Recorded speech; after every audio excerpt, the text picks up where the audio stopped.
42 বছর সাধনা করে চিঙ্কু মাস্তান সাপুড়িয়া হয়েছে।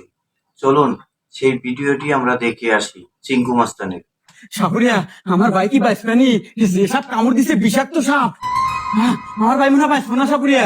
এই তুই কোনো টেনশন করিস না, আমি 42 বছর সাধন করা চিঙ্কু সাপুরিয়া, আমি 100 শুনে হাফ কেজি বিষটা মারা দেই। মরে গেল মনে হয়, তাড়াতাড়ি আসেন। ঠিক আছে, ইস বাপু, তুমি যদি আমাকে 2 মিনিট আগে আনতে, তাই আমার এই বিষ আমার আয়ত্তে থাকে, আমি বিষ নামাতে পারি, কিন্তু এই বিষ আমার আয়ত্তে আর নাই। এই বিষ চলে গেছে পদ্মা দেবীর আয়ত্তে, আর সাথে মারাও গেছে।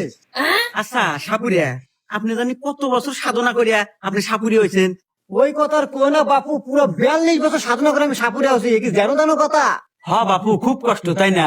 আচ্ছা সাপুরিয়া সাপ, আপনি যে কইলেন ওই মারা গেছে, আরে বাপু ও তো সাপই কামড় দেয় নাই, ও তো ঘুমাচ্ছে। আর যাক সাপ কামড় দিছে এ তো ঘরের মতো। হুমুন্দি কয় গিরা না, এত পেশাল পারে ঘুমায়ও শান্তি নাই। বাঘ বাঘ।